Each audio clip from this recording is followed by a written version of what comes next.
Ali Nuhu series ɗinsa nawa? Adam A Zango series nawa yake ciki yake yi? Sadiq Sani Sadiq series nawa yake yi? Wato series film kwata-kwata ba alkhairi bane a masana'antar Kannywood.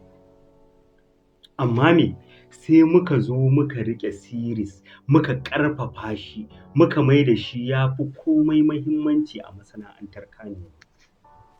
Kuma shi asalin series ba wai an yi shi ne don jarumai da aka riga aka san fuskarsu ba su zo kuma su riƙa series ɗin. Yaushe series ɗin ya zo?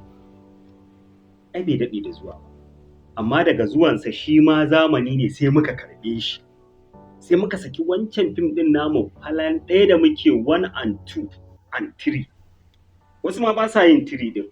Majority 1 and 2 ake yi. Idan kai 1 ɗinka za ka tsaya.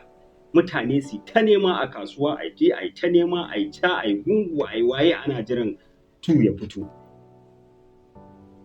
2 kuma zai fito. Idan 2 ya fito kaga an samu alheri sosai. To amma me zuwan wannan series ɗin sai shi ma muka karɓe shi. Kamar yadda zuwan YouTube ya sa muka watsar da sinima. Sai zuwan series sai ya sa muka watsa kuma da single film ɗinmu da muke yi. Muka zo muka riƙe shi. Yanzu manyan jarumanmu su ne kan gaba akan fim ɗin series. Ali Nuhu series ɗinsa nawa yake yi? Adam A Zango series nawa yake ciki yake yi? Sadiq Sani Sadiq series nawa yake yi? Bayan shi series ɗin nan a duniya ta ƙirƙire shi ne domin sababbin jarumai.